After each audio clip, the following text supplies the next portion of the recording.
Tes. Assalamualaikum warahmatullahi wabarakatuh. Innal hamdalillahi nahmaduhu wa nasta'inuhu wa nastaghfiruh. Wa na'udzu billahi min syururi anfusina wa min sayyiati a'malina.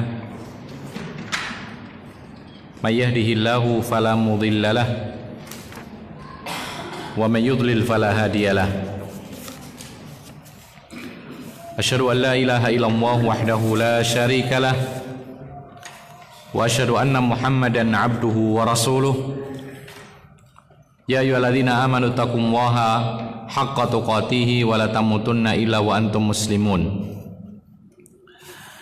Ya ayyuhan nasu taqu rabbakumul ladzi khalaqakum min nafsin wahidah wa khalaqa minha zawjaha wa basa minhuma rijalan katsiran wa nisaa'a wattaqullaha alladzi tasaaluna bihi wal arham innallaha kana 'alaikum raqiba. Ya ayyuhalladzina amanu taqullaha wa qulu qawlan sadida yuslih lakum a'malakum wa yaghfir lakum dhunubakum wa may yuti'illaha wa rasulahu faqad faza fawzan 'azima. Amma ba'd. Ma'asyiral muslimin, para hadirin dan hadirat yang dimuliakan oleh Allah, melanjutkan kajian rutin kita membahas sebuah kitab Khasaisul Mustafa Bainal Ghuluwi wal Jafa, yaitu keistimewaan Nabi sallallahu alaihi wasallam, yaitu pertengahan antara berlebihan dan meremehkan. Pada kesempatan yang lalu kita telah membahas di antaranya adalah Nabi Muhammad sallallahu alaihi wasallam diberikan keistimewaan dalam kitabnya, itu ada yang namanya nasikh mansukh. Ada hukum-hukum yang dihapus dan ada yang menghapus. Dan ini khusus terjadi ketika pensyariatan belum sempurna. Ketika syariat telah sempurna, ditandai dengan wafatnya Rasulullah SAW, maka Islam sudah sempurna dan tidak lagi dihapus atau tidak perlu ditambah serta tidak perlu dikurangi lagi. Kemudian berikutnya di antara keistimewaan Nabi sallallahu alaihi wasallam yang tidak dimiliki oleh yang lainnya. Kita lanjutkan pada halaman 31. Penulis mengatakan ikhtisasun Nabi sallallahu alaihi wasallam bi kaunihi khataman nabiyyin atau khatiman nabiyyin. Nabi sallallahu alaihi wasallam diistimewakan yaitu dengan kondisi beliau sebagai penutup para nabi. Artinya dibandingkan dengan nabi-nabi yang lain, mereka memang nabi, ada juga rasul, sama dengan Nabi Muhammad, Rasul Muhammad. Tapi Nabi Muhammad sallallahu alaihi wasallam beda dengan yang lainnya dari kalangan para nabi dan rasul, yaitu sebagai penutup mereka. Hal ini didasari oleh firman Allah Ta'ala, qala ta'ala ma kana Muhammadun aba ahadin min rijalikum walakin Rasulullah wa khataman nabiyyin. Allah Subhanahu wa taala berfirman dalam surat Al-Ahzab ayat 40. Allah mengatakan, bukanlah Muhammad sallallahu alaihi wasallam itu adalah ayah dari salah satu kaum laki-laki di antara kalian. Akan tetapi beliau adalah Rasulnya Allah, utusannya Allah, dan beliau adalah khataman nabiyyin, yaitu penutup para nabi. Ikhwan fillah azakumullah, maka ayat ini yang dikatakan oleh Allah Subhanahu wa taala adalah Nabi Muhammad itu penutup para nabi. Lalu para ulama mengatakan tidak hanya menutup para nabi tetapi juga menutup para rasul. Kok bisa, bagaimana? Hal itu diterangkan oleh Imam Ibnu Katsir. Beliau mengatakan, qala Ibnu Katsir. Imam Ibnu Katsir mengatakan, kita tahu semua Ibnu Katsir adalah ahli tafsir.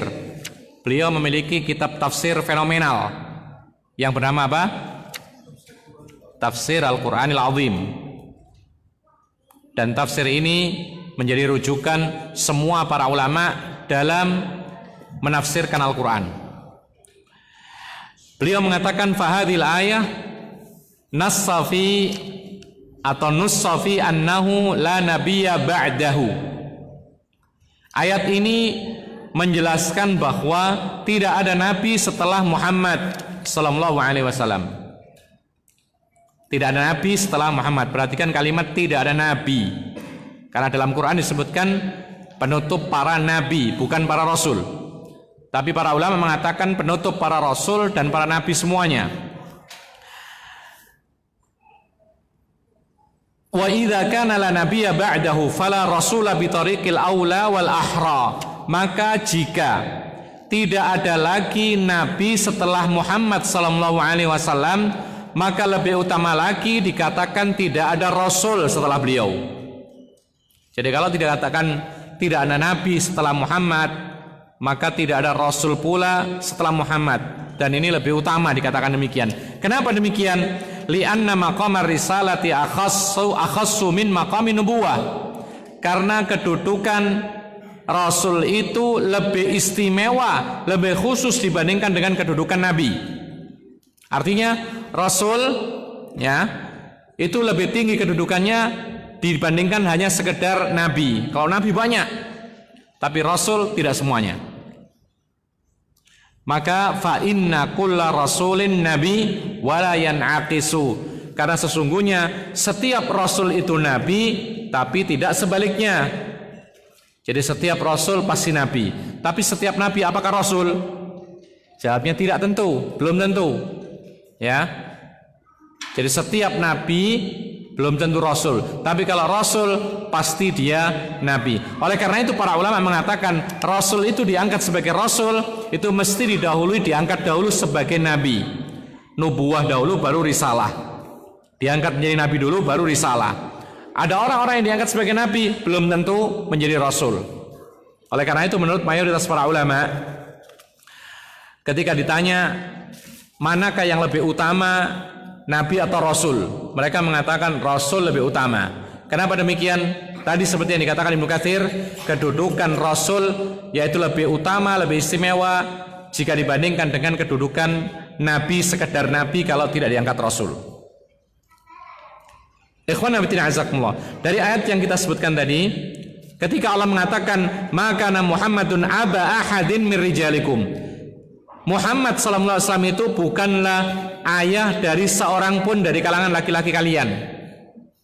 Artinya disebutkan oleh para ulama bahwa nabi itu bukan bapak siapapun yang mengaku anak dari rasul. Artinya lagi, siapa yang mengklaim dia adalah anak cucu yang bersambung nasabnya kepada nabi dari jalur kaum laki-laki, maka ini dusta. Anak cucu rasul dari kalangan laki-laki, dusta. Kenapa demikian? Karena Allah sendiri mengatakan Rasulullah bukan bapak dari orang laki-laki kalian. Sehingga siapa saja mengklaim bahwa dia anak cucu Rasulullah dari jalur laki-laki, maka ini dusta. Kenapa demikian pula? Dikatakan oleh para ulama, Rasulullah SAW tidak memiliki keturunan kaum laki-laki sampai melahirkan lagi, sampai berketurunan lagi. Pernah memang Rasulullah punya anak laki-laki tapi meninggal. Ada namanya Ibrahim, meninggal dalam keadaan anak-anak. Ada Al-Qasim dan lain sebagainya. Semuanya meninggal dalam keadaan masih kecil. Sehingga apabila ada orang mengatakan dirinya anak cucu Rasulullah, maka itu pasti dari jalur wanita. Misalnya dari jalur Fatimah dan yang semisal. Itu yang ada. Kemudian ikhwan fillah azakumullah, ketika Rasulullah mengatakan walakin Rasulullah, Allah mengatakan dia adalah hanya Rasulullah, utusannya Allah. Ini berkaitan dengan bantahan orang-orang yang terlalu berlebih-lebihan kepada Nabi Muhammad SAW. Dan orang-orang yang berlebih-lebihan kepada Nabi Muhammad, meskipun dia orang Islam, maka dia bertasyabuh, berlebihan dan menyerupai kaum Nasrani. Rasulullah SAW ketika dipuja dan puji berlebihan oleh umatnya sendiri, maka Rasulullah mengatakan la tutruni kama atatin nasara ibn Maryam. Innama ana abdun Abdullahi wa rasuluhu. Innama ana abdun faqulu Abdullahi wa rasuluhu. Kata Nabi sallallahu alaihi wasallam, jangan kalian bersikap berlebih-lebihan terhadap aku. Aku hanya seorang hamba. Maka katakanlah tentang aku adalah hamba Allah dan Rasulnya. Hamba Allah orang biasa, lalu dilebihkan oleh Allah dengan kerasulan, mendapatkan risalah, diperintahkan untuk menyampaikan. Inilah kelebihan Rasul, sehingga Rasulullah mendapatkan wahyu, kita tidak. Tapi dalam hal-hal yang lain sama. Dalam hal ciptaan sama, dalam hal pernah merasakan sakit sama, dalam hal bahwasanya jiwanya, fisiknya dengan manusia sama. Rasulullah pernah mengatakan dalam hadis yang lain, innama ana basyarun mithlukum. Aku ini hanyalah manusia biasa seperti kalian. Kalau seperti kalian berarti dia diciptakan dari ayah dan ibunya. Oleh karena itu terlalu lemah kalau ada orang mengatakan Rasulullah Muhammad SAW itu diciptakan dari nur. Yang pertama karena hadis-hadisnya semuanya dhaif, lemah. Yang kedua, Rasul sendiri mengatakan saya adalah manusia biasa seperti kalian. Yang ketiga, Rasulullah SAW dalam sejarah Islam dikatakan beliau punya ayah dan ibu. Dan itu semua masyhur. Ayahnya namanya Abdullah, ibunya Aminah. Masyhur. Kalau Rasulullah dikatakan diciptakan dari nur, lalu dikemenakan ayah dan ibunya. Ada kakeknya. Siapa kakeknya? Abdul Muttalib. Ada pamannya Abu Talib. Semuanya jelas. Sehingga terlalu berlebihan apabila dikatakan Nabi Muhammad diciptakan dari cahaya. Yang diciptakan dari cahaya kata Allah Subhanahu wa taala adalah malaikat. Oleh karena itu ikhwana fiddin azakumullah, maka setiap yang berlebihan kepada Rasulullah sallallahu alaihi wasallam, memuji berlebihan, dikatakan Rasulullah sebagai manusia yang mengetahui semua perkara gaib, ini berlebihan. Karena tidak ada yang mengetahui perkara gaib kecuali Allah. Yang diberitahukan oleh Allah kepada Nabi Muhammad hanya sebagian kecil dari perkara-perkara gaib, itu pun untuk mendukung dan menguatkan kerasulan beliau. Adapun yang lainnya tetap disembunyikan oleh Allah. Seperti misalnya hari kiamat kapan terjadi, Rasulullah mengatakan tidak tahu, karena memang Allah tidak memberitahukan kepadanya. Kemudian ikhwan fillah azakumullah, Nabi sallallahu alaihi wasallam ala khatmin nubuwah bi. Bahkan Nabi sallallahu alaihi wasallam telah mengatakan dengan jelas, yaitu ditutupnya kenabian dengan dirinya sendiri. Jadi nanti akan ada keterangan siapapun yang mengklaim ada nabi setelah Nabi Muhammad, ada rasul setelah Rasul Muhammad sallallahu alaihi wasallam, maka wajib kita ingkari dan kita nyatakan itu adalah dusta. Siapapun yang mengatakan. Kemudian ikhwan fillah azakumullah, wa dzalika fil muttafaq alaih min hadits Abi Hurairah. Dan hal itu dinyatakan dalam hadis yang muttafaqun alaih, disepakati oleh Bukhari dan Muslim, dari jalur hadisnya Abi Hurairah radhiyallahu anhu. Beliau mengatakan anna Rasulullah sallallahu alaihi wasallam qala, Rasulullah sallallahu alaihi wasallam bersabda, "Mathali wa mathalul anbiya'i min qabli kamathali rajulin bana baitan fa ahsanahu wa ajmalahu illa mawdi'a labinah min zawiyah." Kata Nabi sallallahu alaihi wasallam, perumpamaan aku dengan para nabi sebelum aku adalah seperti orang yang membangun sebuah rumah yang indah. Dia baguskan bangunan tersebut, dia sempurnakan, kecuali ada satu tempat batu bata di suatu sudut yang tidak sempurna. Faja'alan nasu yatufuna bihi wa yu'jabuna lahu wa yaqulun halla wada'ta hadhihi labinah. Maka mulailah manusia ketika melihat bangunan yang istimewa itu, mereka terus memandangi, mengelilinginya, mereka merasa takjub dan mereka mengatakan, kenapa satu bata ini tidak dipasang? Jadi ada bangunan yang istimewa, sebuah gedung yang indah sekali, semuanya bangunannya lux,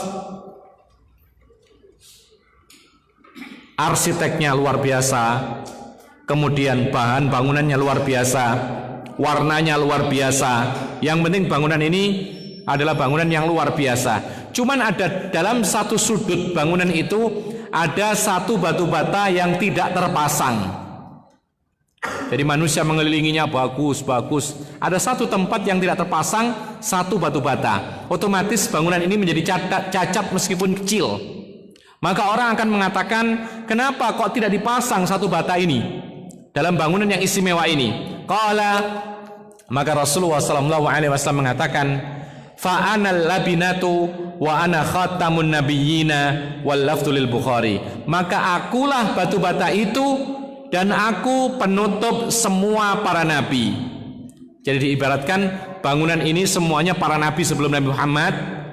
Mereka adalah sebuah bangunan yang bagus, indah, sempurna, kecuali hanya satu bata belum nempel. Maka itulah Rasulullah SAW. Ketika ditempelkan, dipasang, Rasul diutus, maka sempurnalah bangunan itu. Dan Islam ini sempurna ketika Rasulullah SAW diutus, kemudian menyampaikan risalah dan akhirnya meninggal dunia. Oleh karena itu, ikhwana fiddin azakumullah, maka di antara keistimewaan Rasulullah SAW adalah beliau dijadikan sebagai penutup semua para nabi dan dijadikan sebagai penutup semua para rasul. Oleh karena itu, ikhwan fiddin azakumullah, kita harus bersyukur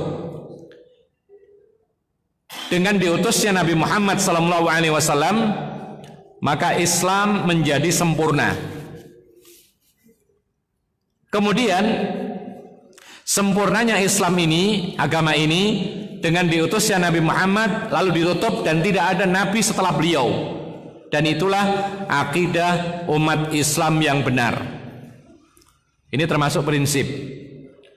Para ulama mengatakan, siapa yang meyakini bahwa akan ada nabi baru setelah Nabi Muhammad diutus, maka disepakati orang tersebut kafir. Ini bukan main-main. Bukan berarti kemudian kita mengkafir-kafirkan orang, tapi ini kesepakatan, prinsip Ahlussunnah wal Jamaah. Makanya para ulama mengatakan dalam di tempat kita termasuk kriteria Majelis Ulama Indonesia, dinyatakan suatu kelompok atau seorang itu tersesat itu apabila meyakini berbeda prinsip-prinsip Ahlussunnah wal Jamaah. Di antaranya adalah kalau ada yang meyakini nanti akan ada suatu saat nabi baru setelah Nabi Muhammad SAW, dikatakan keluar dari agama Islam dan dia tersesat dari jalan Allah, dikatakan sebagai aliran sesat. Dan ini ada di tempat kita. Oleh karena itu, ikhwanna fiddin azakumullah, maka itulah akidah Ahlussunnah wal Jamaah. Bahkan disebutkan oleh Nabi SAW, termasuk tanda-tanda semakin dekatnya hari kiamat itu akan ada orang-orang yang muncul mengklaim sebagai nabi atau sebagai rasul. Rasulullah SAW mengatakan, la taqumus sa'atu hatta yub'atsa dajjaluna kadzabuna qariban min 30 kulluhum yaz'umu annahu Rasulullah. Dalam hadis yang dikeluarkan oleh Imam Bukhari. Makanya nanti kalau ada orang atau kita menyatakan heran, lu kenapa sih Al-Quran jelas, kemudian hadis Rasul jelas, sepakat para ulama tidak akan ada nabi setelah Nabi Muhammad, tapi kenapa ada orang yang mengklaim sebagai nabi? Jawabannya inilah. Jawabannya kata Rasulullah, tidak akan datang hari kiamat sampai nanti akan dibangkitkan para dajjal, tukang dusta yang jumlahnya mendekati 30. Semuanya mengklaim dirinya sebagai Rasulnya Allah. Tidak bisa dihindari. Ini namanya sunnatullah. Jadi ikhwan fillah azakumullah, maka kita memahami bahwasanya ini takdir, tidak bisa dihindarkan, dan kita harus mengetahui ini ilmunya, dan kita harus paham bagaimana menyikapinya. Siapapun yang mengklaim sebagai nabi setelah Nabi Muhammad SAW, kita tidak boleh iman, dan kita yakin bahwasanya itu adalah kekufuran, dan itulah yang disepakati oleh para ulama. Adapun kalimat 30 Dajjal yang semuanya mengklaim sebagai nabi dijelaskan oleh para ulama seperti Al-Hafidz Ibnu Hajar Al-Asqalani ketika dipaparkan permasalahan. Kalau dalam hadis itu mendekati 30 orang yang mengklaim sebagai nabi, tapi kenyataannya sekarang ini banyak, lebih dari 30, ratusan. Bahkan kalau di tiap negara itu diteliti satu persatu, baik yang pengikutnya sedikit atau banyak, atau mungkin yang tidak punya pengikut, itu lebih daripada ratusan. Bagaimana mengkompromikan antara sabda Nabi, yaitu sekitar 30 orang yang mengklaim Nabi, lalu kenyataannya ratusan, bahkan mungkin lebih. Maka dikatakan oleh Al-Hafidz Ibnu Hajar Al-Asqalani, disebutkan oleh Nabi, orang-orang yang mengklaim sebagai Nabi setelah Nabi Muhammad itu sekitar 30-an atau mendekati angka 30. Ini bukan pembatasan, tetapi ini menunjukkan mereka-mereka lah orang-orang yang tukang dusta, kedustaan yang sangat besar dimiliki mereka, lalu mereka punya pengaruh yang besar di dunia. Jadi mereka ini yang 30 ini hanya mereka-mereka yang memiliki pengaruh besar, punya kekuasaan, punya pengikut banyak, dan punya syubhat yang harus dibentangkan oleh para ulama. Jadi punya pengaruh, sempat mempengaruhi masyarakat muslimin dunia. Ini jumlahnya kira-kira cuma 30. Adapun yang lain-lainnya yang mungkin pengikutnya 1-2 tidak termasuk 30, tapi mereka masuk dalam kategori dajjalun, orang-orang yang tukang dusta. Karena dajjal itu secara makna, secara bahasa itu artinya adalah kadzab, tukang dusta. Makanya ketika seorang pakar hadis ketika ditanya menilai seorang perawi hadis yang sering berdusta, mereka tidak segan mengatakan huwa kadzab. Artinya apa? Tukang dusta. Bahkan sebagian ada yang lebih keras lagi mengatakan dajjal. Dia adalah dajjal. Apa maksudnya? Tukang dusta. Ada dalam bab mustalahul hadis. Nah, ikhwan fillah azakumullah, maka di dalam agama Islam kita harus meyakini perkara ini. Akan ada orang-orang yang mengklaim sebagai nabi, padahal ayat-ayatnya jelas, hadis jelas, kesepakatan jelas. Dan para ulama mengatakan sebab munculnya para nabi baru setelah Nabi Muhammad itu sebabnya paling mendasar ada 3. Ada 3 sebab yang paling mendasar kenapa mereka bisa mengklaim sebagai nabi. Yang pertama karena jahil. Mereka tidak tahu bahwasanya penutup para nabi adalah Nabi Muhammad SAW. Ini yang pertama. Lalu ketika mereka memiliki kehebatan, kemudian mereka mengklaim sebagai nabi atau rasul. Ini yang pertama. Lalu yang kedua, kalau tidak karena kejahilan maka karena hawa nafsu.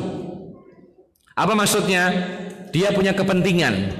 Dengan mengaku sebagai nabi atau rasul, maka dia mendapatkan keuntungan dunia. Makanya kalau kita lihat dalam kisah-kisah nabi-nabi yang palsu itu, mereka ada yang mengharuskan para pengikutnya setoran. Kemudian mereka setor, kemudian sang nabi palsu ini menjadi kaya raya. Kemudian yang ketiga sebabnya adalah karena ingin merusak indahnya Islam. Dan pelakunya kalau seperti demikian adalah orang-orang non-muslim biasanya. Kemudian ma'asyiral muslimin rahimakumullah. Dan itulah yang terjadi seperti apa yang dikatakan oleh Nabi SAW. Bahkan pada zaman Nabi Muhammad sendiri sudah ada beberapa orang yang mengklaim sebagai nabi. Kita kenal yang namanya Musailamah. Kemudian digelari oleh Rasulullah sebagai Al-Kadzab. Maka ma'ruflah, terkenalah dengan istilah Musailamah Al-Kadzab.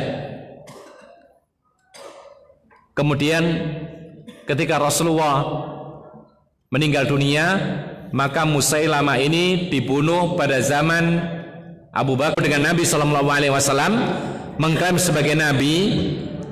Munculnya itu setelah Musailamah, namun terbunuhnya sebelumnya Musailamah. Jadi kalau urutan munculnya Musailamah Al-Kadzab, lalu Al-Aswad Al-Ansi. Tetapi Al-Aswad Al-Ansi ini meninggal lebih dahulu pada zaman Rasulullah, sedangkan Musailamah meninggalnya pada zaman Abu Bakar radhiyallahu anhu. Pada saat munculnya Musailamah Al-Kadzab, itu juga ada seorang nabi yang mengklaim dirinya sebagai nabi, seorang wanita yang bernama Sajah At-Tamimiyah. Kemudian bertemu dengan Musailamah lalu dinikahi. Tatkala Musailamah terbunuh, kemudian Sajah ini taubat, masuk Islam lagi. Demikian seterusnya, muncul nabi-nabi yang mengklaim sebagai nabi padahal dia bukan. Bahkan di negeri selain Arab pun juga ada pengakuan, dan diceritakan oleh para ulama, di antara yang sangat besar fitnahnya itu yang ada di India. Siapa? Mirza Ghulam Ahmad. Ini termasuk orang yang mengklaim dirinya nabi dan termasuk salah satu dari 30 Dajjal. Kenapa demikian? Karena dia mendunia. Para ulama sempat mereka menyibukkan diri untuk membantah satu persatu syubhat yang disampaikan oleh Mirza ini. Oleh karena itu, ikhwan fillah azakumullah, maka ini sesuai dengan apa yang dikatakan oleh Nabi SAW, akan ada 30 Dajjal, semuanya mengklaim sebagai nabi. Di antaranya adalah yang sangat terkenal, Mirza Ghulam Ahmad Al-Qadiani dari kampung yang namanya Qadian, India. Tetapi ikhwan fillah azakumullah, disebutkan oleh para ulama bahwasanya dia ini akhirnya mati dengan mengenaskan. Nanti akan kita sebutkan apa sebabnya. Mirza Ghulam Ahmad ini membuat kelompok yang namanya Ahmadiyah. Beberapa tahun yang lalu sempat ramai lagi. Kemudian Majelis Ulama Indonesia mengeluarkan fatwa kesesatan, yaitu Mirza Ghulam Ahmad dan kelompok Ahmadiyah ini. Para ulama mengklaim kesepakatan bahwasanya Mirza Ghulam Ahmad termasuk orang yang tersesat dari jalan Allah, dan siapapun yang mempercayainya maka dia pun juga termasuk tersesat dari jalan Allah Subhanahu wa ta'ala.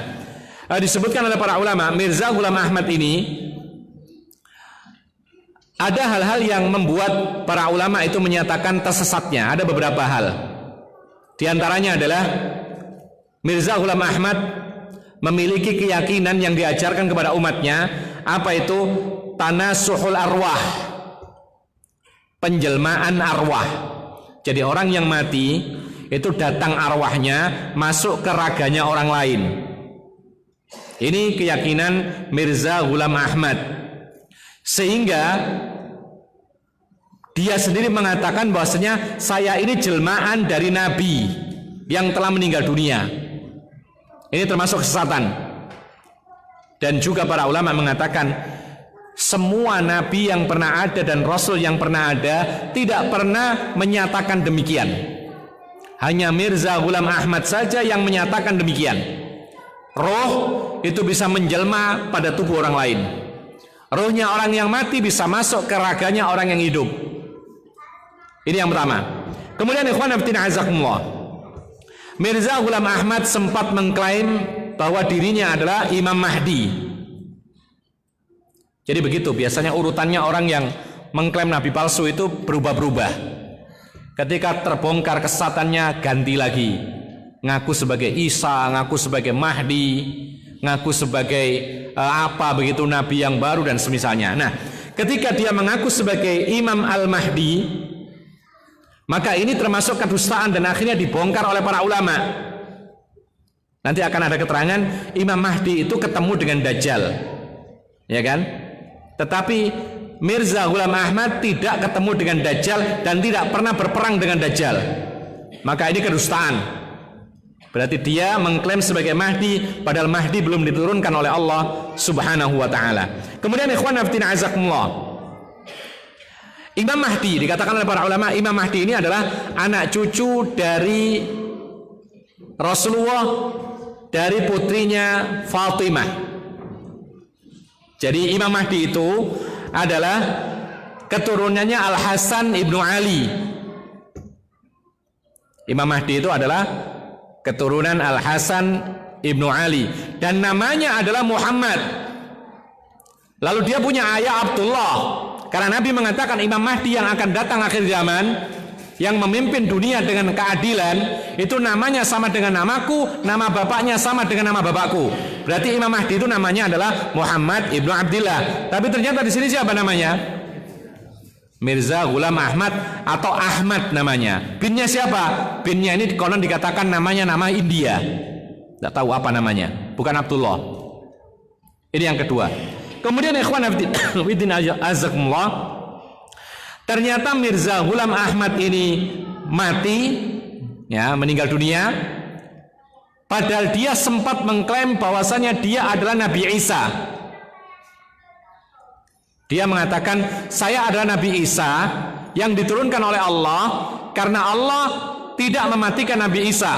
Ketika akan disalib oleh pengikutnya, kemudian Allah mengangkat, barrafa'ahullah ilaih. Allah mengangkat Nabi Isa ke langit, kemudian diturunkan, sayalah Nabi Isa, katanya Mirza, dahulu pernah mengaku demikian. Kemudian setelah itu dibantah oleh para ulama, berubah menjadi Mahdi. Ketika dikatakan, loh, Nabi Isa hidup, tapi ternyata dia mati dan dikubur. Jadi Mirza Ghulam Ahmad ini mati dan dikubur, sedangkan Nabi Isa itu di akhir zaman diturunkan, nanti akan membunuh Dajjal, kemudian berubah menjadi Mahdi. Kemudian ikhwan fillah azakumullah, maka Isa, baik Isa alaihissalam ataupun Imam Mahdi, semuanya kedua-duanya akan dipertemukan oleh Allah di akhir zaman, diutus dua-duanya untuk membunuh Dajjal. Jadi Isa dengan Mahdi ini dua orang. Tetapi Mirza Ghulam Ahmad sempat mengaku sebagai Nabi Isa dan dia berubah mengaku menjadi Mahdi. Semakin terang kedustaannya. Kemudian ikhwan fillah azakumullah, perlu diketahui bersama bahwasanya Allah Subhanahu wa taala mengatakan, wa ma arsalna mir rasulin illa bilisani qaumih. Dalam surat Ibrahim, Allah mengatakan, kami tidak akan mengutus seorang rasul pun melainkan pasti dengan bahasa kaumnya, supaya dia bisa menjelaskan kepada kaumnya risalah itu. Sekarang masalahnya, Mirza Ghulam Ahmad itu mengklaim bahwa dia mendapatkan wahyu tetapi berbahasa Arab. Ya, dia menulis bahasa Arab pintar juga. Mirza Ghulam Ahmad ini mengaku mendapatkan wahyu dari malaikat, wahyunya berbahasa Arab. Padahal kita tahu bahwasanya Allah Subhanahu wa taala tidak akan mengutus seorang rasul pun kecuali berbahasa seperti kaumnya. Wahyunya pun berbahasa kaumnya. Tapi ternyata Mirza Ghulam Ahmad ini orang India, tidak menyampaikan wahyu dengan bahasa India, tapi dengan bahasa Arab. Ini juga termasuk salah satu kedustaannya. Dan itu dibongkar oleh Allah dalam surat Ibrahim ayat 4. Oleh karena itu ikhwan fillah azakumullah, termasuk kedustaan yang lain, Mirza Ghulam Ahmad memiliki kitab suci yang namanya Al-Kitabul Mubin. Jadi bukan Al-Quran lagi, Al-Kitabul Mubin. Dan semua ini yang kita paparkan tadi itu tertulis dalam sebuah kitab milik Ahmadiyah yang berjudul An-Nubuwwatu fil Islam, penjelasan tentang kenabian dalam Islam, tapi semuanya isinya dusta. Yang menulis adalah pengikutnya Mirza Ghulam Ahmad bernama Muhammad Yusuf Al-Qadiani. Ikhwan fillah azakumullah, masih banyak kesesatannya, yaitu Mirza Ghulam Ahmad ini diantaranya dia mengatakan tidak ada kewajiban jihad dan tidak ada kewajiban haji ke Mekkah Al-Mukarramah. Yang ada itu hajinya itu adalah ke kampung namanya Qadian.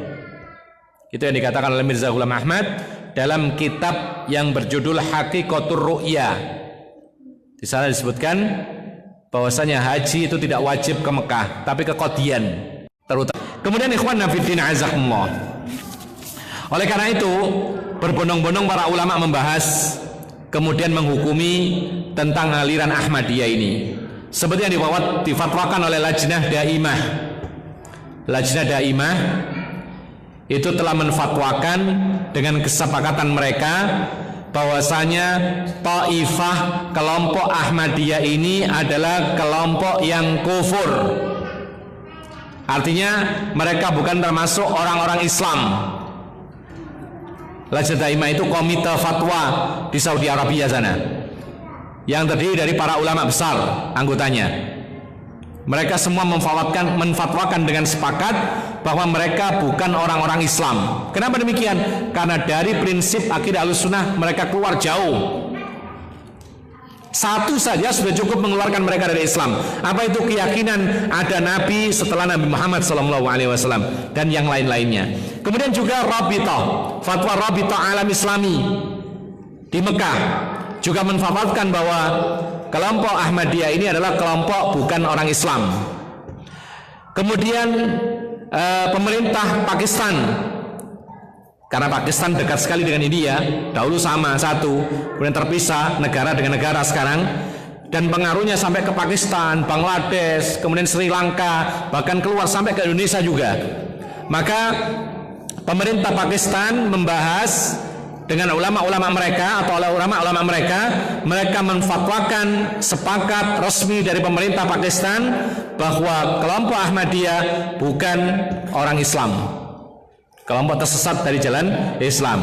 Kemudian Majelis Ulama Indonesia dahulu pada tahun 1980 dalam musyawarah nasionalnya yang kedua mengeluarkan fatwa resmi sampai sekarang ada bahwa Ahmadiyah yang dipimpin oleh Mirza Ghulam Ahmad itu bukan kelompok Islam. Bahkan disebutkan Ahmad panggilannya, yaitu aslinya Mirza Ghulam Ahmad ini sesat lagi menyesatkan, dhalun mudhil.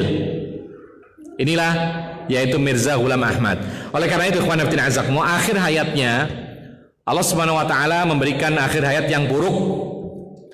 Sebelum mati itu ada seorang alim ulama India datang ke tempatnya Mirza Ghulam Ahmad, kemudian menjelaskan kebenaran, tidak diterima oleh Mirza Ghulam Ahmad, kemudian mengadakan mubahalah, sumpah laknat, yang berbohong akan dihukum oleh Allah, yang berbohong akan diwafatkan atau dimatikan oleh Allah Subhanahu wa taala.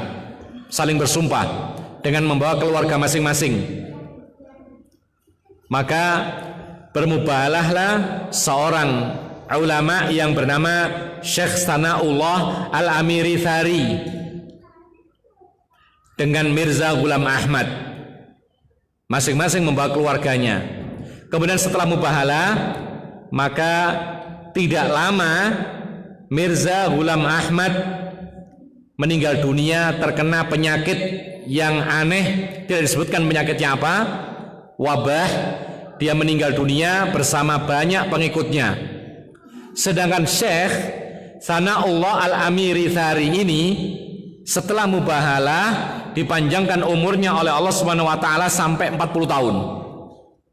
Dan ini sebagai indikasi bukti bahwa yang benar adalah seorang yang bernama Sanaullah, sedangkan Mirza Ghulam Ahmad ini adalah tukang dusta.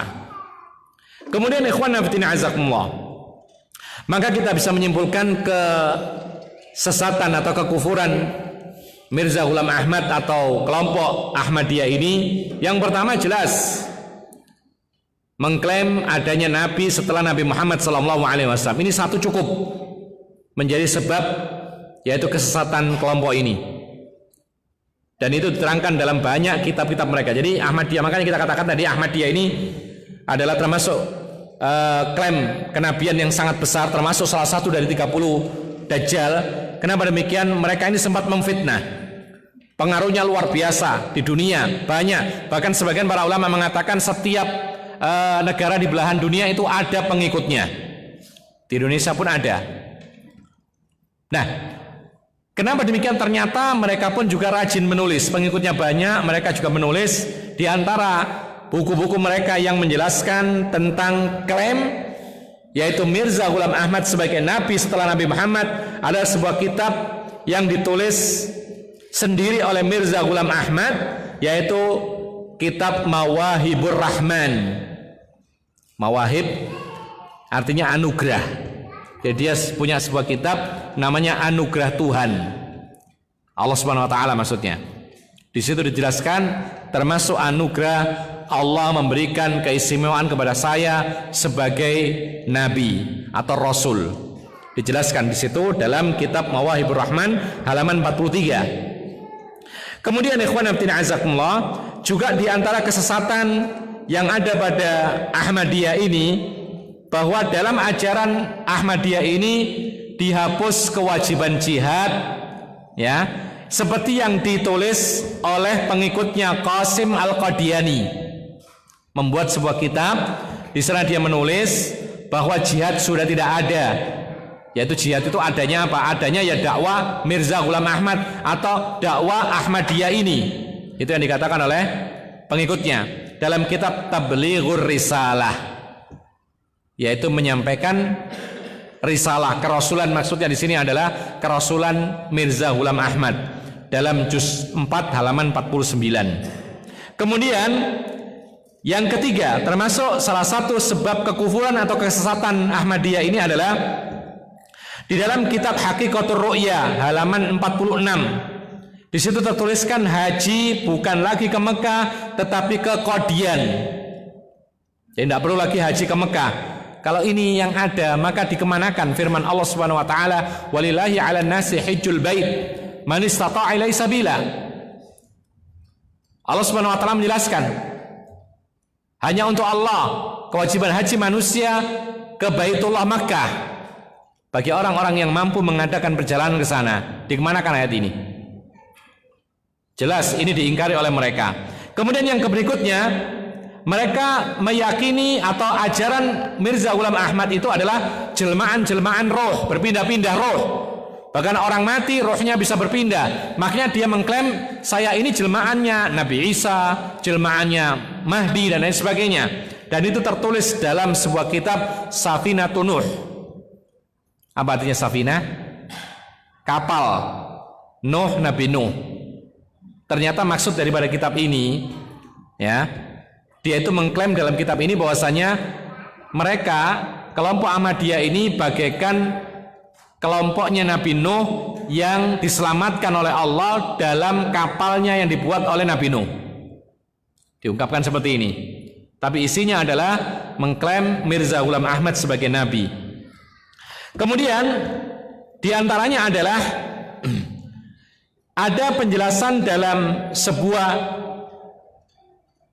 majalah mereka punya majalah namanya Al-Fadl, keutamaan artinya. Itu dijelaskan bahwasanya Muhammad bukan penutup para nabi. Jadi masih ada nabi-nabi setelah Nabi Muhammad, dan masih banyak sekali hal-hal yang menyelisihi akidah Ahlussunnah wal Jamaah yang tidak terhitung jumlahnya. Baik itu dalam masalah akidah, ibadah, apalagi muamalah dan lain sebagainya. Oleh karena itu ikhwana fiddin azakumullah, cukuplah kita meyakini bahwasanya Mirza Ghulam Ahmad sebagai orang yang mengklaim salah satu nabi setelah Nabi Muhammad SAW, dan dia dimasukkan oleh para ulama termasuk salah satu dari Dajjaluna Thalathun, yaitu Dajjal yang berjumlah 30 yang semuanya mengklaim sebagai nabi. Ma'asyiral muslimina rahimakumullah. Dan klaim-klaim semacam ini akan terus berjalan.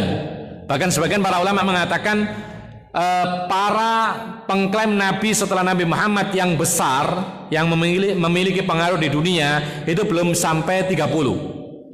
Hanya belasan kira-kira. Yang ada itu yang kecil-kecil. Termasuk yang ada di Indonesia ini termasuk yang kecil-kecil, tidak masuk dari bagian 30. Karena pengikut mereka paling-paling belasan, paling-paling puluhan, maksimal ratusan, atau mungkin 100 saja, nggak sampai. Kita bisa menyebutkan ada di antara pengikut ya, ada di antara para orang-orang jahil yang mengaku sebagai nabi di Indonesia, seperti ada nabi namanya, sebelumnya ada nabi disebut Gus Jari bin Supardi, dahulu ada. Jadi Jari bin Supardi disebut dengan Gus Jari. Itu dulu kami ingat diceritain oleh kakek kami. Ternyata ketika kita coba browsing itu ada, ya. Dia adalah seorang yang terlahirkan di Jombang, Jawa Timur. Jadi nabi dari Jawa Timur. Cuman pengikutnya tidak banyak. Kemudian dia meninggal dunia, setelah itu sudah surut, tidak ada apa-apa. Begitulah orang-orang yang mengklaim sebagai nabi, mengklaim kesesatan itu biasanya kalau mati selesai. Ya, demikian pula aliran-aliran sesat. Kecuali yang kebetulan dia itu memang besar, pengaruhnya banyak, subatnya besar, pengikutnya banyak, ini biasanya agak lama surutnya. Tapi lama-lama juga akan surut. Seperti Ahmadiyah dulu sempat booming, sempat besar, tapi kemudian surut, akhirnya hilang. Sama dengan aliran-aliran yang menyimpang seperti ISIS. Sekarang mulai reda, nanti akhirnya hilang. Karena itu adalah kesesatan. Jadi ikhwan fillah azakumullah, kita skor dulu untuk adzan. Insyaallah kita akan lanjutkan sebentar, kemudian nanti ada tanya jawab. Iya, silakan adzan dulu. Wallahu a'lam bishawab.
Kita lanjutkan.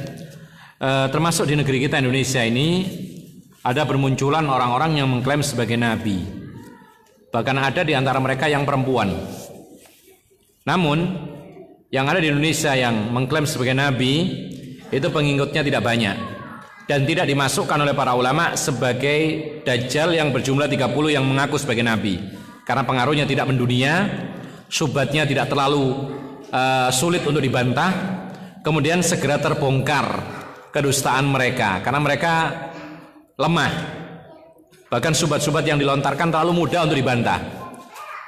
Di antara tadi kita katakan Jari bin Supardi tadi di Jombang meninggal tahun 2004. Ya, meninggal tahun 2004. Tapi pengikutnya cuma sedikit belasan atau keluarganya sendiri. Maka tidak dimasukkan sebagai 30 orang dajjal yang mengklaim sebagai nabi.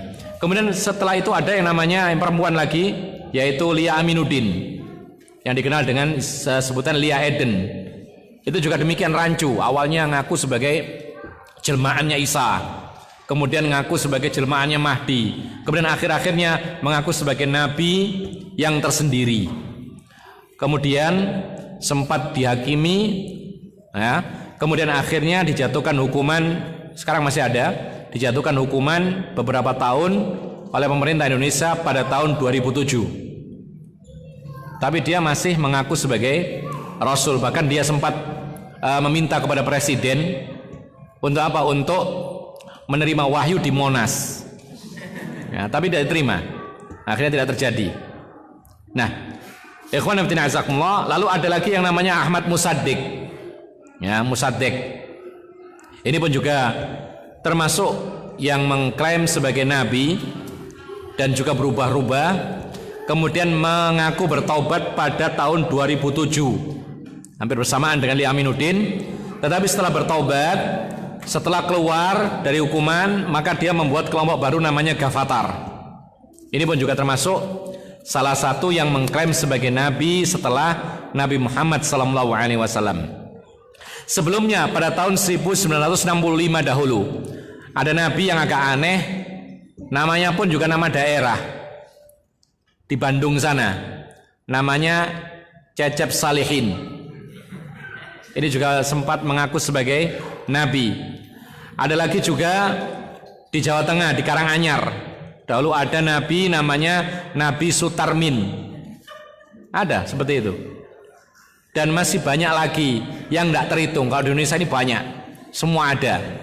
Dan anehnya ikhwan fillah azakumullah, ada saja pengikutnya gitu loh, terutama keluarganya. Dan ini tidak lain kenapa? Karena kejahilan, ketidaktahuan. Padahal mereka jelas-jelas menyampaikan sesuatu yang aneh. Bahkan ikhwan fillah azakumullah, bukan hanya keyakinan nabi baru ya, keyakinan tersesat apapun di tempat kita ini subur. Sampai ada aliran-aliran sesat menghalalkan zina, itu ada di tempat kita. Oleh karena itu ikhwan fillah azakumullah, ini menunjukkan bahwasanya kita ini harus berilmu. Allah Subhanahu wa taala menjanjikan akan diangkat derajat kita dengan ilmu agama. Rasulullah SAW menjanjikan dimudahkan kita ini jalannya menuju surga. Kenapa demikian? Kalau kita punya ilmu agama, kita tahu ini salah, ini benar, sehingga kita dimudahkan untuk masuk ke dalam surga. Kemudian juga ikhwan fillah azakumullah, Allah Subhanahu wa taala melalui lisan Rasulullah mengatakan bahwasanya orang yang dikehendaki mendapatkan kebaikan, maka dialah orang-orang yang pandai terhadap agamanya. Dan untuk pandai dalam agama itu adalah perlu belajar agama Islam. Ikhwanna fiddin azakumullah. Oleh karena itu kita katakan sebagai penutup bahwa termasuk salah satu keistimewaan Nabi Muhammad SAW, beliau adalah satu-satunya penutup para nabi dan rasul. Kemudian Allah Subhanahu wa taala mentakdirkan sebagai ujian bagi umat Islam akan ada orang-orang yang mengklaim sebagai nabi-nabi setelah Nabi Muhammad SAW. Dan ini tidak lain sebagai ujian bagi orang-orang yang beriman. Dan untuk selamat daripada klaim seperti ini, untuk mengetahui hal ini maka kita harus berilmu, belajar. Dan di antara caranya seperti ini, kita banyak-banyak mengaji, lalu kita tahu bahwasannya nanti pasti akan ada. Meskipun para ulama sepakat itu adalah kesesatan, namun ada orang yang mengklaim sebagai nabi, dan itu adalah takdirnya Allah sebagai ujian bagi kita. Oleh karena itu ikhwan fillah azakumullah, sekarang atau nanti, atau mungkin besok, atau mungkin beberapa tahun kemudian, kalau ada orang yang mengklaim sebagai nabi, maka kita harus meyakini itu adalah kesesatan dan kekufuran. Kemudian ikhwan fillah azakumullah, ada catatan yang terakhir disebutkan oleh para ulama. Biasanya orang-orang yang mengklaim sebagai nabi itu asal usulnya adalah mimpi. Ya, mimpi, kemudian yang dilihat itu mengaku sebagai malaikat. Kemudian membisikkan sebuah wahyu. Lalu malaikat ini mengaku sebagai Jibril. Kemudian mengaku membawa wahyu dari Allah. Disitulah pertama kalinya biasanya. Jadi seorang itu bermimpi, kemudian ketemu Jibril, padahal itu setan. Setan mengaku sebagai Jibril. Karena dia tidak tahu Jibril itu bagaimana, maka diterima. Maka kita perlu belajar bagaimana sifat kriteria Jibril. Bahkan kadang-kadang dia mimpi ketemu Rasulullah, padahal itu bukan Rasulullah. Karena dalam sebuah hadis, fa inna syaitana la yatamatsalu bi. Syaitan itu tidak bisa menyerupai aku. Maka kita harus mengetahui bagaimana sih karakter kriteria Rasulullah, sifat fisiknya bagaimana. Ketika kita mimpi ketemu seseorang asal berjubah putih kemudian kita yakin itu nabi, tidak benar. Kalau kita tahu Rasulullah itu demikian, bagaimana rambutnya, bagaimana badannya, bagaimana pakaiannya. Lalu ada mimpi ketemu kita, kemudian dia mengaku sebagai Nabi Muhammad. Lihat dulu, apakah benar itu Nabi Muhammad? Jangan-jangan setan. Lalu kemudian membisikkan kepada kita amalan-amalan yang baru. Suruh mengajarkan, kemudian engkau akhirnya harus begini dan begini. Waspada, itu adalah setan yang menyerumuskan kita dari jalan Allah dengan cara yang sangat halus. Nah, biasanya di situ awal-awalnya orang yang mengaku sebagai nabi itu kalau tidak mimpi ketemu Jibril, mimpi ketemu Rasulullah, padahal dia bukan Jibril, bukan Rasulullah, tapi setan yang menjerumuskan kepada kesesatan. Lalu akhirnya nanti terus menerus ya, kemudian dibisikkan ngakunya dapat wahyu. Seperti tadi Lia Aminuddin sampai meminta dipertemukan dengan Jibril di Monas untuk menerima wahyu. Ini tidak lain adalah kalau memang itu benar perkataan dia, itu bisikan setan yang mengklaim sebagai Jibril. Oleh karena itu kalau kita punya benteng yang kokoh, kita tahu malaikat Jibril itu tidak akan turun kepada seorang hamba kecuali dengan dalil. Makanya termasuk kriteria aliran sesat yang dikategorikan oleh Majelis Ulama Indonesia, ya, diantaranya adalah kalau orang mengklaim ketemu Jibril kemudian tidak pakai dalil, itu adalah termasuk kesesatan. Jadi kalau ada orang mengatakan saya ketemu Jibril, tanya mana dalilnya? Quran ada nggak menyebut kamu ketemu Jibril? Tidak ada. Tapi hadis ada nggak? Nggak ada juga. Berarti ini adalah kesesatan. Mudah. Karena itu bukan Jibril tapi itu setan. Sama dengan orang yang mengklaim ketemu Rasulullah, kemudian diajarkan Rasul demikian disampaikan kepada umat. Padahal itu bukan ajaran Rasulullah. Maka ini adalah setan yang mengaku sebagai Rasulullah. Lu katanya Rasulullah tidak bisa diserupai oleh setan. Iya, karena dia tidak mengetahui bagaimana ciri fisiknya Rasulullah. Maka setiap orang yang mengaku Rasulullah, dia percaya padahal itu adalah setan. Oleh karena itu ikhwan fillah azakumullah, mungkin ini yang bisa disampaikan dalam kesempatan malam hari ini. Mungkin ada yang bertanya, kami persilakan sisa waktunya. Silakan kalau ada.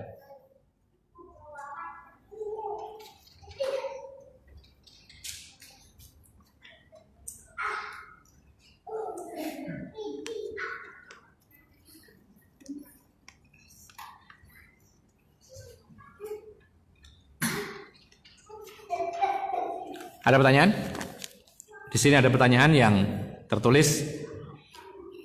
Kenapa sesat-sesatnya pemikiran bahkan tidak masuk ke akal atau logika, namun ada saja pengikutnya bahkan banyak pengikutnya seperti nabi palsu dan semisalnya. Telah kita katakan tadi bahwasanya klaim sebagai nabi itu ada 3 sebab yang menonjol. Karena kejahilan, karena hawa nafsu, tamak kepada dunia, harta atau kepemimpinan. Lalu yang ketiga karena merusak, karena ingin merusak Islam. Lalu bagaimana dengan pengikutnya? Kita katakan tidak lain karena kejahilan. Jadi karena ketidaktahuan maka orang banyak ikut. Bukankah Dajjal yang diutus oleh Allah akhir zaman itu banyak pengikutnya? Disebutkan oleh Nabi SAW yang mengikutinya adalah orang-orang Yahudi dan juga banyak dari kaum wanita. Kaum wanita orang Islam yang kurang kuat imannya, kurang kuat ilmunya, maka mereka akan larut kepada Dajjal. Dan Dajjal ini juga termasuk mengaku sebagai nabi, bahkan lebih tinggi lagi mengaku sebagai Tuhan. Dan dialah Dajjal yang terakhir yang paling besar, yang disebutkan oleh Nabi SAW bahwasanya Dajjal yang terakhir adalah Al-A'war Al-Masihud Dajjal, yaitu Dajjal yang buta sebelah matanya. Jadi Dajjal yang akhir zaman, yang fitnahnya luar biasa, yang sampai bisa menghidupkan orang mati dan mematikan orang hidup, yang punya api dan air, apinya itu air, airnya itu api, disebutkan dalam hadis demikian, ya, yang punya perbendaharaan dunia yang luar biasa, menipu umat, disebutkan oleh Nabi SAW, dialah Dajjal yang paling akhir, yang akhirnya dibunuh oleh Nabi Isa dan Imam Mahdi. Oleh karena itu ikhwan fillah azakumullah, Rasulullah mengingatkan tentang Dajjal supaya kita bisa menghindarinya. Dan disebutkan oleh Nabi SAW Al-Masihud Dajjal. Kita berdoa dalam salat kita sebelum salam itu, Allahumma inni a'udzubika min adzabi jahannam wa min adzabil qabri wa min fitnatil masihid wa min fitnatil mahya wal mamat wa min fitnatil masihid dajjal. Kita berlindung kepada Allah dari fitnah al-masih ad-dajjal. Dajjal itu dikatakan masih, itu ada dua makna. Dajjal dikatakan al-masih itu dua makna. Yang pertama, al-masih bermakna alladzi yamsahul arda kullaha illa Makkah wal Madinah. Yamsahul arda. Dajjal dikatakan masih karena yamsahul arda kullaha, karena menjelajah, yamsahu menjelajah semua negeri kecuali Mekah dan Madinah. Ini satu maknanya. Lalu yang kedua dikatakan al-masihud dajjal. Kenapa demikian? Li'annahu mamsuhu ihda ainaihil yumna. Mamsuh, masih mamsuh artinya apa? Mamsuh artinya dihapus oleh Allah sebelah matanya yang kanan. Apa artinya? Dibutakan mata yang kanan saja. Itulah dinamai Al-Masih Ad-Dajjal. Kalau Ad-Dajjal sendiri artinya tukang dusta. Al-Masih dua makna tadi. Makanya kalau ada film atau gambar, atau mungkin kemarin katanya ada Dajjal sudah lahir, ternyata anak kecil matanya di tengah, demikian, ini termasuk kejahilan, ya, kejahilan terhadap hadis-hadis Rasul. Karena Dajjal itu bukan matanya satu di tengah begini, bukan, itu cacat, ya. Jadi Dajjal itu matanya dua, ada dua-duanya, tapi yang kanan itu dibutakan oleh Allah Subhanahu Wa Taala. Jadi bukan di tengah saja. Ya, sampai ada yang mengatakan bahwasanya simbolnya kepolisian di suatu negara Islam yang ada mata satu itu disebut ini simbolnya Dajjal. Padahal bukan satu mata, dua mata, namun salah satunya tertutup, dibutakan oleh Allah Subhanahu wa taala. Masih ada dua-duanya, al-awar itu. Tapi yang satu melihat, satu tidak. Wallahu alam bissawab. Jadi karena kejahilan sehingga ada saja orang yang mengikutinya. Tidak usah jauh-jauh ya. Di tempat kita kalau ada sulap, banyak yang nonton, ya. Meskipun sulapnya itu adalah sulap yang berkaitan dengan mistik, bantuan jin dan setan, maka banyak yang nonton, banyak yang senang. Bahkan ada saya yang mengatakan, oh itu wali Allah. Ada yang mengatakan demikian, karena kejahilan. Padahal wali Allah itu adalah orang yang paling bertakwa. Yang semakin takwa, tinggi takwanya, maka semakin dekat kewaliannya kepada Allah Subhanahu wa taala. Tapi mereka yang suka pamer sulap dan kedikdayaan itu, mereka jauh dari Allah. Ya, waktunya sholat tak sholat dan semisalnya. Wallahu alam. Adakah kita para ulama yang menyebutkan semua prinsip akidah Ahlussunnah wal Jamaah untuk kita pelajari? Adakah kita para ulama yang menyebutkan semua prinsip-prinsip akidah Ahlussunnah wal Jamaah untuk kita pelajari? Banyak kitab-kitab akidah, di antaranya adalah masalah asma wa sifat, yang banyak orang tergelincir keliru adalah akidah wasitiyah. Ya, itu termasuk salah satu kitab yang bagus untuk dipelajari. Kemudian banyak sekali kitab Asy-Syari'ah Imam Al-Ajuri, itu juga termasuk kitab yang direkomendasikan oleh para ulama, membahas semua akidah Ahlussunnah wal Jamaah. Dari akidah kita kepada Allah sampai kepada takdir, qada dan qadar, takdir baik dan buruk dan semisalnya, semuanya dijelaskan di sana. Dan masih banyak kitab-kitab akidah yang lainnya. Kemudian ikhwan fillah azakumullah, apakah jika seorang itu keluar satu saja dalam prinsip akidah Ahlussunnah, apakah bisa disebut orang itu orang kufur? Untuk mengklaim atau menuduh dia kafir atau tidak, perlu ada yang namanya iqamatul hujjah.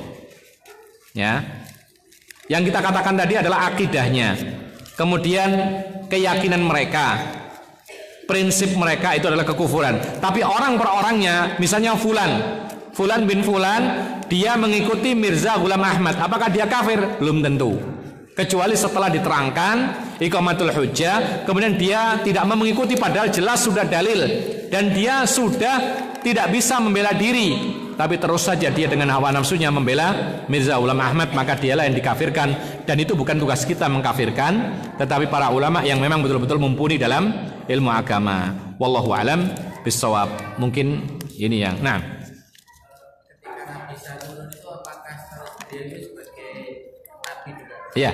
Ketika Nabi Isa turun, apakah status dia sebagai nabi? Tetap. Ya.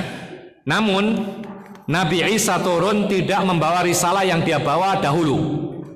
Dia tetap menjadi pengikutnya Nabi Muhammad SAW. Oleh karena itu dengan Imam Mahdi membawa risalahnya Nabi Muhammad. Ya. Lalu kemudian Imam Mahdi mempersilahkan Isa untuk memimpin sholat, mengimami sholat. Kemudian Nabi Isa tawadhu. Beliau mengatakan Allah menjadikan sebagian orang itu sebagai imamnya kaum, maka itu adalah penghormatan dari Allah kepada engkau. Maka tetap yang dijadikan sebagai imam salat adalah Imam Mahdi. Ada sebuah pelajaran yang dipetik dari sini. Maka di sini salatnya pun sesuai dengan salatnya Imam Mahdi. Imam Mahdi mengikuti syariatnya Nabi Muhammad atau membawa syariatnya Nabi Muhammad karena akhir zaman. Nabi Isa pun menjadi makmumnya Imam Mahdi sesuai dengan salat yang dibawakan oleh Nabi Muhammad SAW. Tentu saja kita katakan Nabi Isa dahulu kalau andaikan ada salat, maka salatnya tidak sama dengan salatnya orang Islam yang dibawa oleh Nabi Muhammad. Tapi ketika dia turun di akhir zaman, dia mengikuti salat yang dibawa oleh Nabi Muhammad, yaitu yang diteruskan oleh Imam Mahdi. Jadi tetap dia itu sebagai nabi, tetapi dia mengikuti Nabi Muhammad sallallahu alaihi wasallam. Wallahu alam. Ya. Selain Nabi Isa, ada nabi yang masih hidup setelah? Selain Nabi Isa, apakah ada nabi yang masih hidup?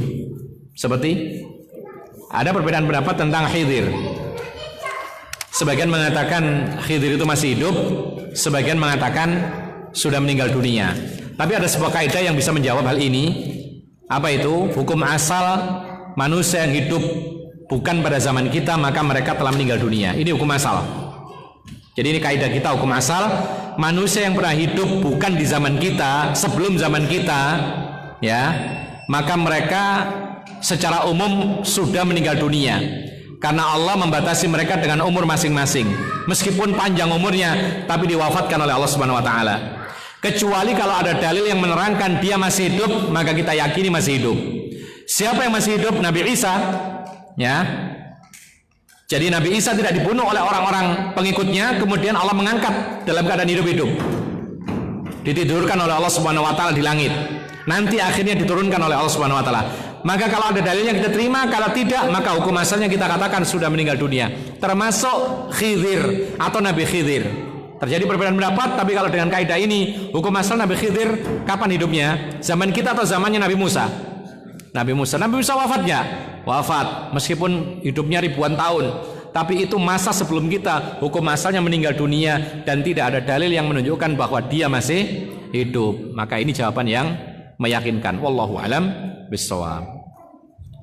Mungkin ini yang bisa kita sampaikan.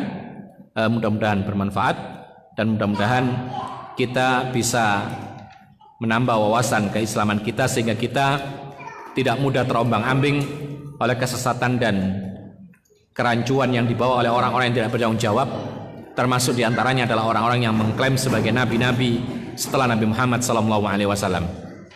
Wa akhiru da'wana alhamdulillahil alamin wa sallallahu ala nabiyyina Muhammadin wa ala alihi wa sahbihi ajma'in. Subhanakallahumma bihamdika asyhadu an la ilaha illa anta astaghfiruka wa atubu ilaik.